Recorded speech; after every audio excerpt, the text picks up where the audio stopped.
Hotep, how's everybody doing today? Hey, it's Michael Imhotep, founder of the African History Network, host of the African History Network show. I'm a talk show host, researcher, lecture writer, and historian.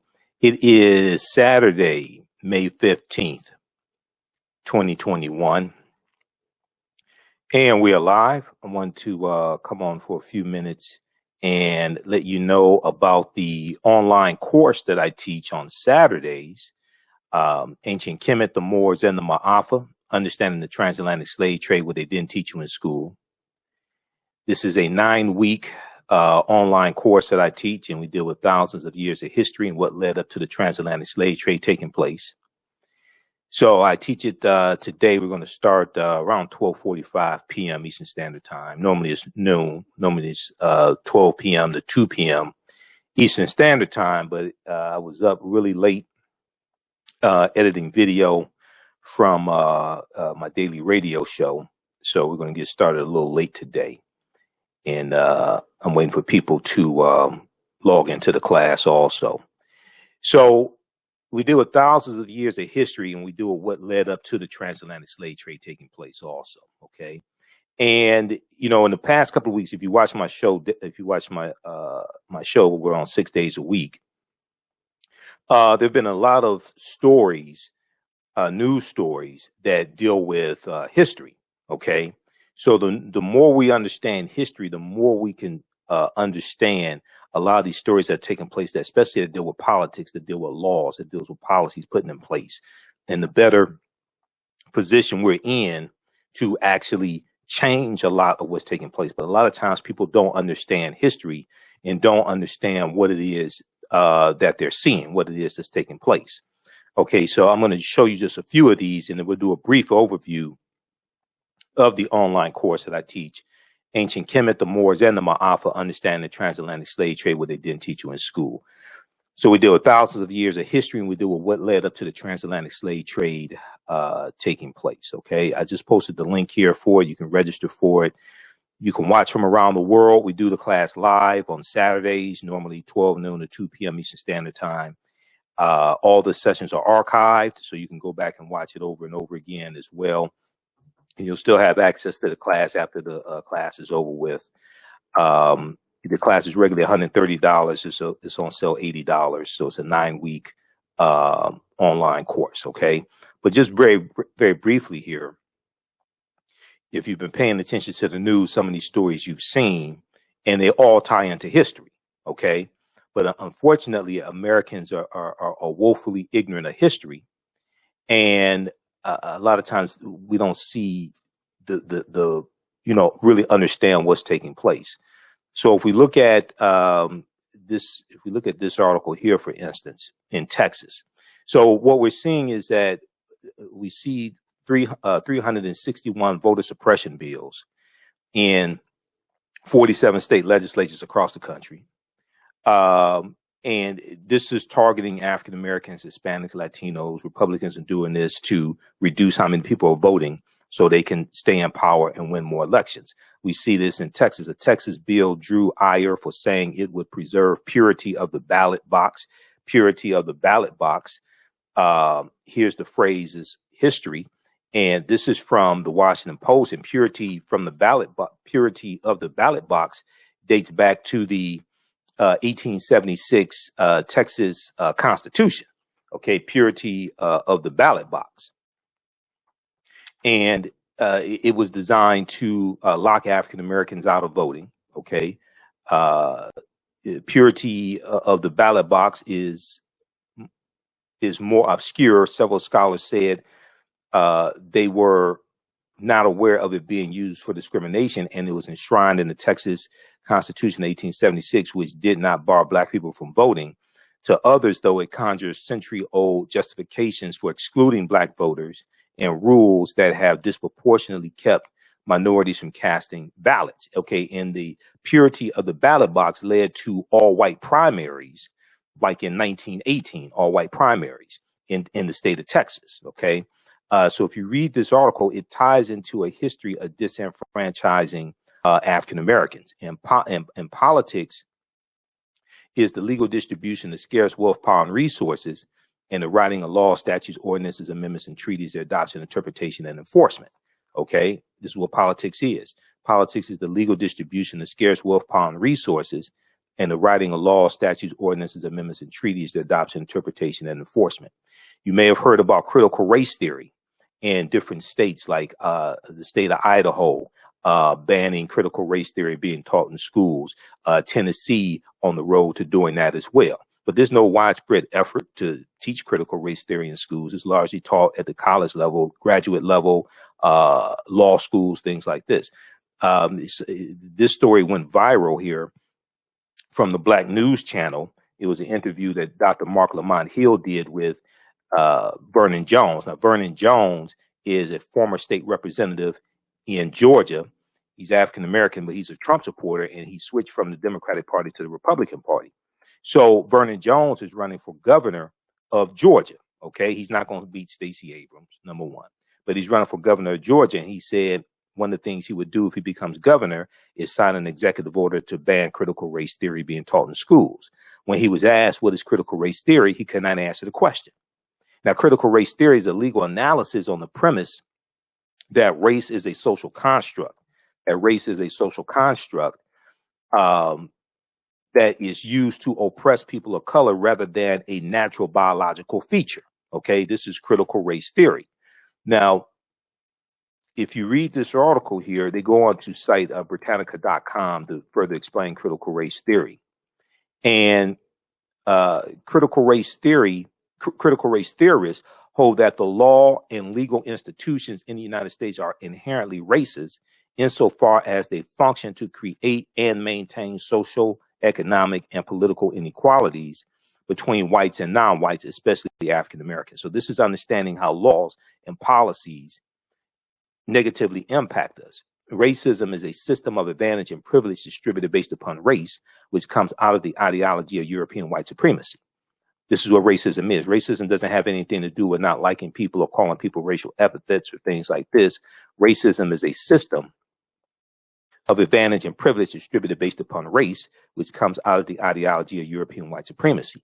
So the more we understand history and history and law intersect, okay, the more we understand history and law, the better we can understand how we got to this point, and the better we can understand what needs to be put in place, policies that need to be put in place, what we need to do to get to where it is that we want to, where we want to get. Okay, people's history and culture teaches them how to deal with the problems of the past, in the present, and the future to meet the needs of the community. So this is one of the reasons why history and culture is so important. We see that there's an attack on the 1619 Project by many Republicans.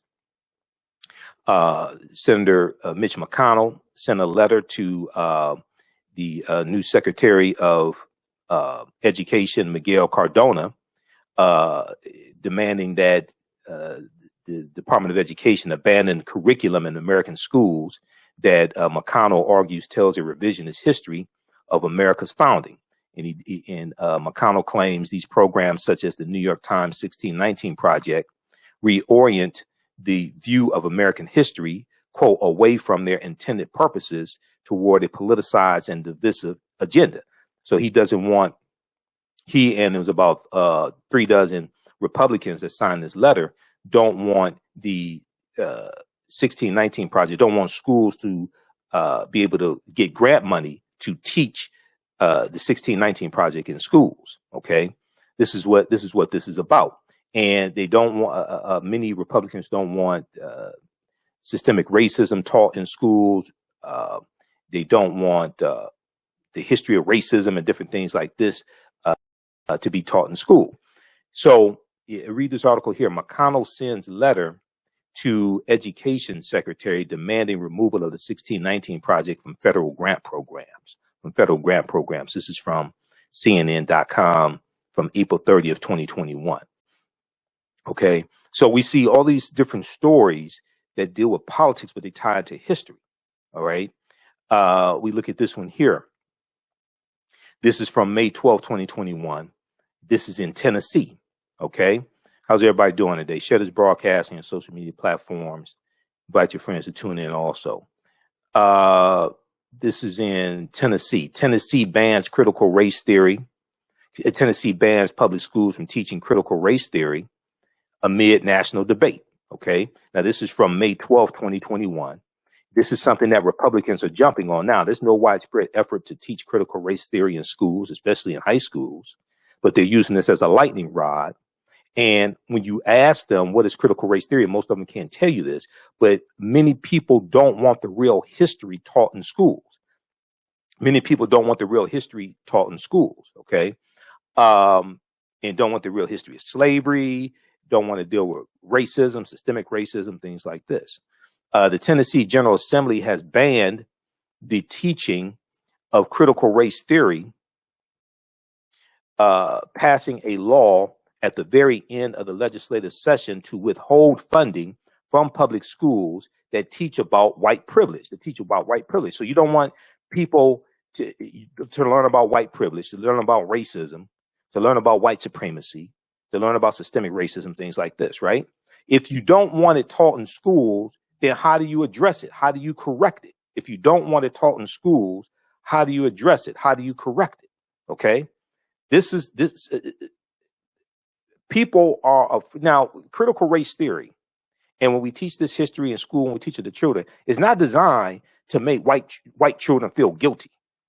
This is not designed to make white children feel guilty. Okay. It's designed to keep history from repeating itself. This is why this is why this history has to be taught. It's designed to keep history from repeating itself. What you know about a people is largely based upon what you think about a people. I'm sorry, the way you treat a people is largely based upon what you know about a people. What you know about a people is largely based upon what you have been taught about a people.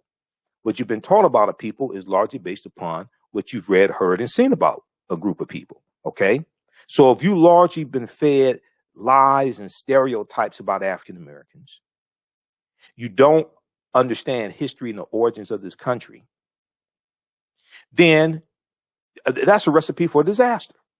And all you have to do is look at the legislation that is coming out of state legislatures trying to suppress these voter restriction bills. You look at bills tied to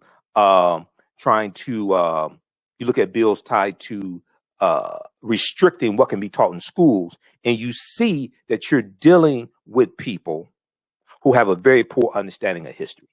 Okay. And that's dangerous. That's dangerous when you have people who are ignorant of history crafting laws and policies that impact 330 million people. How's everybody doing today? Okay, everybody share this broadcasting on social media platforms. We're just here for a few minutes. I want to give you an overview, a brief preview of the online course that I teach on Saturdays. It's a 9-week online course on Saturdays called Ancient Kemet, the Moors, and the Maafa, Understanding the Transatlantic Slave Trade, what they didn't teach you in school. Okay, so next class is going to be today. We're going to start up shortly here. So you can register for the class. It's normally 12 noon to 2 p.m. Eastern Standard Time, but we'll start a little bit later today. And you can register for the class and join us live in the class. We posted the link here. So we deal with thousands of years of history and what led up to the transatlantic slave trade taking place. You can also go to our website, AfricanHistoryNetwork.com. Right on the home page, scroll down. You'll see the information for the online course right here. Click here to register here. It takes you to the next page, and then click here to enroll. So the class is regularly $130. It's on sale $80. It's a 9-week online course. It consists of about 18 hours. All the sessions are recorded. We do it live. You can join us live in class, but all the sessions are archived, so you can go back and watch it over and over again as well. Okay. And as soon as you register, you can also watch the class we did last Saturday. And I taught this class in February and March of 2021. You can go watch those sessions also. Okay. So, but we see all these stories taking place right now that in the news that deal with history. Okay. And they deal with policies and things like this. You had this one here out of, I think this was out of Tennessee. This was Jeff Lafferty out of Tennessee, Tennessee State Representative Jeff Lafferty, okay, who did not understand what the Three-Fifths Compromise of 1787 was in the U.S. Constitution, Article 1, Section 3, Article 1, Section 2, Clause 3 of the U.S. Constitution. GOP state lawmakers, the Three-Fifths Compromise was actually good. The Three-Fifths Compromise was actually good. In the course of arguing against teaching about systemic racism in schools, some GOP lawmakers suggest the original constitutional sin was somehow anti-slavery. The Three-Fifths Compromise was not anti-slavery. It was designed to keep the South from counting their slave population, counting the entire slave population, which would give them total dominance in the House of Representatives. So it was an agreement between the South and the North to count 3/5 of the population of those enslaved per state to determine how many seats in the House of Representatives states would have, slaveholding states would have. If they counted, the South wanted the full population counted, the North is saying, well, you don't even want to recognize them as being humans. So how are you going to count the full population? Okay. But no, that wasn't designed to abolish slavery or lead to abolishing slavery. No, not at all. So these are just a few, and there's a lot more if you watch my show daily. There are a lot more stories that tie into history. But I want to flip over to the PowerPoint presentation, because in the class we do a PowerPoint presentation also. And I just want to do a quick overview here to show you some of the content. So there was a study from the, here are a couple more articles as well, very quickly here. A couple more articles, recent articles: mock slave auctions, racist lessons, how U.S. history class often traumatizes, dehumanizes Black students. Okay, we see this often, especially during the month of February, where you hear about what I call slave lessons gone wrong, slave lessons gone wrong. And you'll hear about lessons dealing with African American history, and they'll have mock slave auctions and reenactments of different aspects of slavery and things like this. And this can be very traumatizing to students, but especially African American students. Then this one right here from, so this the first one was from USA Today. This one also from USA Today: Republican state lawmakers want to punish schools that teach the 1619 Project. Now, even though the 1619 Project is flawed, there are aspects that you can take from it to use as part of an overall curriculum, but it should not be attacked. Okay. I mean, this is white supremacy that we're looking at in trying to keep the real history of this country from being taught. There's a study from the Southern Poverty Law Center called Teaching Hard History, American Slavery, Teaching Hard History, American Slavery. And I referenced this study in the online class. You can download it from splcenter.org, Southern Poverty Law Center's website, Teaching Hard History, American Slavery, Teaching Hard History, American Slavery.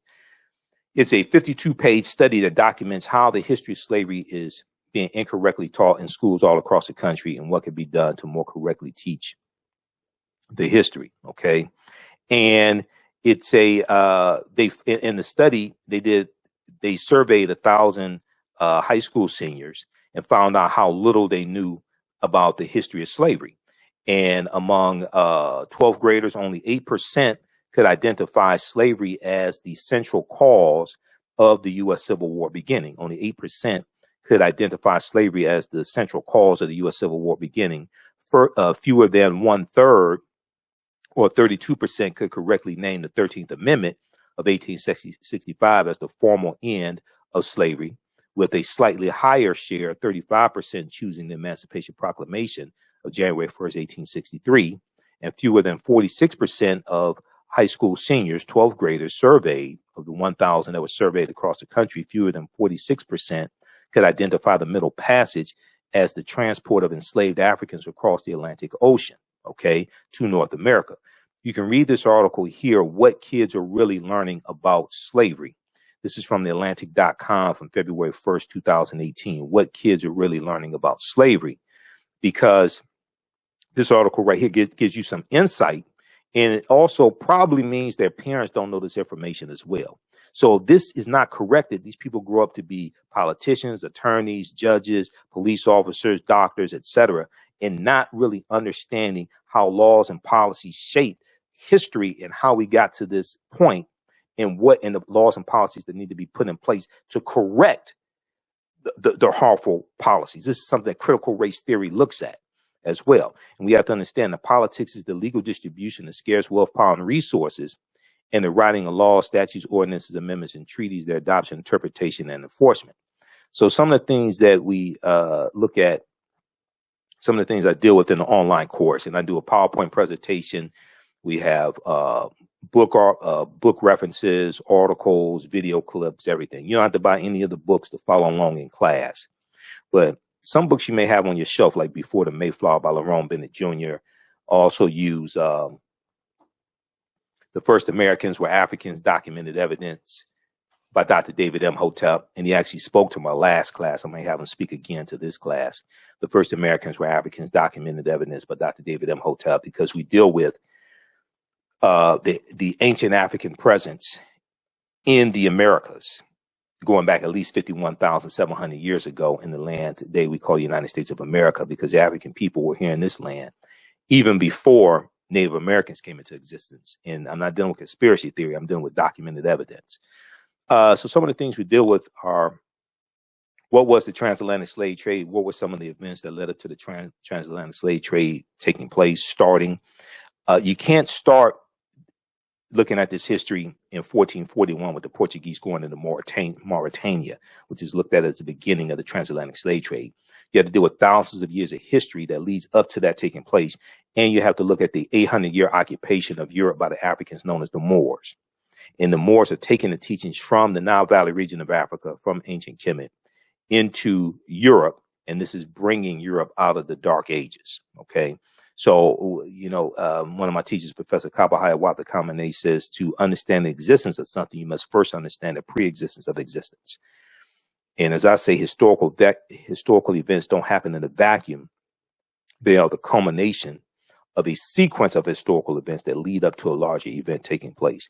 What role did Christopher Columbus play in the spread of the transatlantic slave trade? Columbus is crucial to the transatlantic slave trade, to laying the foundation of it in the on his 4 voyages in the Caribbean, and in Haiti, Jamaica, Puerto Rico, Honduras, Panama, and he's central to the spread of the transatlantic slave trade as well. Even though it existed before he set sail August 3rd, 1492 on the Nina de Pinta in Santa Maria. When did Africans first come to the U.S. as slaves, or enslaved Africans? Because the Spanish were taking Africans into the territory we call South Carolina and Georgia in 1526. This is 93 years before August 20th, 1619 in Virginia. All right. So even though August 20th, 1619 did happen, one, African people were here for tens of thousands of years before that in this land we call the United States of America. Two, the Spanish were involved in the transatlantic slave trade before the British get involved, and they're taking Africans into South Carolina and Georgia, that territory, that area, in 1526. Did Africans sell themselves into slavery? We deal with that complicated history because the way it's often taught is not accurate. Were African people in America before the slave trade? Yes, we were. This was our land stolen from us. We were here for tens of thousands of years. The Khoisan have the oldest DNA on the planet. They come from Southern Africa. They go all around the world. They're the ancestors to the Ainu and the Twa, the short-statured people, the Khoisan, and they were here in this land. There was a discovery in 2004 in Allendale County, South Carolina, by Dr. Albert Goodyear, who's an archaeologist at the University of South Carolina, and they found 13 different types of evidence thoroughly documenting an African presence in this country going back at least 51,700 years ago. Okay. And that's Dr. David Imhotep deals with this in his book, The First Americans Were Africans, Documented Evidence. He's a friend of mine. I've interviewed him about 16 times. Page 14 of his book deals with the discovery from Dr. Albert Goodyear in 2004. And at this campsite in Allendale County, South Carolina, they found artifacts, architecture, campsites, carvings, Egyptian writings, footprints in lava, genetic M174D haploid groups, dealing with linguistics and paintings, dealing with DNA and genetics. They found linguistics, paintings, skulls, skeletons, structures, and tools. They found 13 different types of disciplines, 13 different types of evidence documenting an African presence in this land we call the United States of America, dating back at least 51,700 years ago. This is something that he deals with in his book, The First Americans Where Africans Documented Evidence, that came out in 2011. His new book should be out any month now. I just talked to him a few weeks ago, and he's working on the footnotes for the book and the index. This is a picture of Dr. Albert Goodyear. This is an article from ScienceDaily.com, ScienceDaily.com, okay? ScienceDaily.com is a scientific website, and they have all different types of scientific discoveries there. This article is from 2004. New evidence puts man in North America 50,000 years ago, from ScienceDaily.com. This article is a synopsis. Well, this summary right here, this is a synopsis of the article and a synopsis of his discovery. Radiocarbon tests of carbonized plant remains, where artifacts were unearthed last May along the Savannah River in Allendale County by University of South Carolina archaeologist Dr. Albert Goodyear, indicate that the sediments containing these artifacts are at least 50,000 years old, meaning that humans inhabited North America long before the last ice age. So you can read this article, it's still there. You can read more about this discovery. This is tens of thousands of years before the transatlantic slave trade starts. This documents African people being in this land we call the United States of America. Okay. But when we teach this history, we want to start out history in this country in 1619. Yes, August 20th, 1619 in Virginia took place. It was Hampton, Virginia, Point Comfort in Hampton, Virginia. It wasn't Jamestown. Yes, that did happen, but we were here for tens of thousands of years before that in this land, and this was our land stolen from us. We were here even before Native Americans came into existence. So we deal with the 800-year occupation of Europe. We deal with the 800-year occupation of Europe by the Africans known as the Moors, which is a crucial period of time to understand. Shocking archaeological discoveries that are causing experts to rethink everything. Insurance companies that took out insurance policies on slave ships and enslaved Africans on the plantations, like the Nautilus Mutual Life Insurance Company, which was founded in 1845. I think it was Manhattan, and they later became known as the New York Life Insurance Company. And they took out the first 3 years, something about 500 insurance policies on enslaved Africans on the plantations. Okay. Freemasonry, America and the Founding Fathers, origins of the terms America, Africa, and more. Okay. The problem with slave movies, while we're being bombarded with slave movies and slave themed TV shows, this continues. There's a new Underground Railroad type limited series, and that history needs to be taught. But there's so many other aspects of our history that we could do a limited series on. We could do a limited series on ancient Kemet. We could do a limited series on the Songhai Empire, Mali. We could do one on Mansa Musa, okay, the richest man in the history of the world, who became emperor of the Mali Empire 1312 AD. We can there's so much that we can look at, and we're locked into dealing with slavery. Okay, there's so much. I understand that there are certain aspects that need to be explored, but we need to have a balance. We don't have a balance. Okay, we don't have a balance when it comes to a lot of these historical films. And if they do something dealing with ancient Egypt, they have Europeans portraying ancient Egyptians. We do it Asar, Offset, and Heru, and the origins of the Immaculate Conception story. Okay, the Greeks called them Osiris, Isis, and Horus. And Heru, born of a virgin birth on December 25th to the Virgin Offset.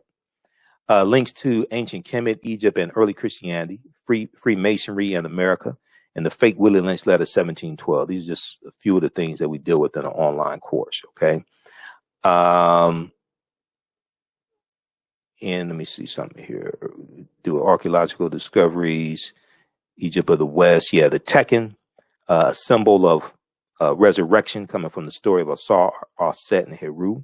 There are about 1,200 Tekenu all throughout ancient Kemet. And this ties into Freemasonry as well. All this history is connected, okay? How's everybody doing today? I'm doing a brief overview of the online course that I teach on Saturdays. We're about to start the class. So I have to jump off to start the class. I'm starting a little later today. Normally it's 12 noon to 2 p.m. Eastern Standard Time. I was up late editing video of my radio show, so we're starting a little later today. You can register for the online course here or at our website, AfricanHistoryNetwork.com. I just posted the link. It's a 9-week, 18-hour online course that I teach, and we deal with thousands of years of history and what led up to the transatlantic slave trade taking place. But when we look at it, once again, all the sessions are recorded. We do it live. All the sessions are recorded, so if you miss any of it, you can go back and watch it. When we look at the word Mason is derived from the Latin words mass and sun. Mason means child of light and expresses the desire to pursue light, which is a metaphor for the sun, which symbolizes knowledge.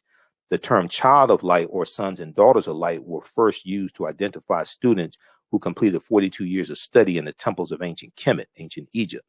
Many Masonic temples were modeled after the temples of Kemet, places where light or knowledge was imparted in a series of steps or degrees. So when you go to college, liberal arts college, things like this, and you get your credentials in a series of degrees, associate's degree, bachelor's degree, master's degree, PhD. This is where this concept comes from, okay? And George G.M. James also deals with this in Stolen Legacy as well. And he deals with the several liberal arts. He deals with the trivium and the quadrivium and the arithmetic and the logic and different things like this, the rhetoric, etc. If you read Egypt on the Potomac by Tony Browder goes deeper into this. Look at pages 18 and 32. Browder's a brilliant historian. I've interviewed him a number of times. Then we see that the Moors are taking these teachings from ancient Kemet, the Nile Valley region of Africa, into Europe, teaching this to Europeans. We're going to see the Knights Templar formed in 1118 AD during the Second Crusade. We're going to see when the Knights Templar disbanded, those teachings go underground. They resurface as the Freemasons and the Rosicrucians and these different secret societies, etc. But we're going to see those teachings then come back to this land as well with the quote unquote founding fathers, or as Dr. Francis Cress Welsing called them, the founding fathers. 50 of the 56 signers of the Declaration of Independence and 13 of the 39 signers of the U.S. Constitution were Freemasons. 4 of the 5 U.S. presidents were Freemasons as well, okay? And there have been 14 Freemasons who have been U.S. presidents. Now, I'm not talking about conspiracy theory stuff. I'm talking about understanding real history, okay? And then also, of course, we have to deal with Asar, Aset, and Heru, who the Greeks called Osiris, Isis, and Horus. All this ties into African history and culture, mythology, etc. Okay, so these are just a few of the things that we deal with in the online course that I teach on Saturdays, Ancient Kemet, the Moors, and the Maafa, Understanding the Transatlantic Slave Trade, what they didn't teach you in school, okay? So you can join us in class. You can register we'll post a link here.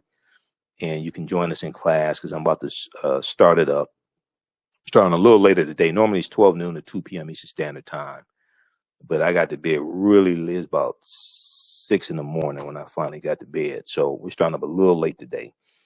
And as soon as you register, you can join us in class. But also you can watch the class we did last Saturday. And you can watch when I taught the session in February and March. All that's archived. It's a 9-week online course. It's about 18 hours. And you can watch it whenever you get ready to as well. Watch from around the world, but we deal with thousands of years of history and what led up to the transatlantic slave trade taking place. All right, look, we have to get out of here. We'll see you in class. Remember, right now it's correct wrong behavior. It's not over till we win. Wakanda forever. We'll talk to you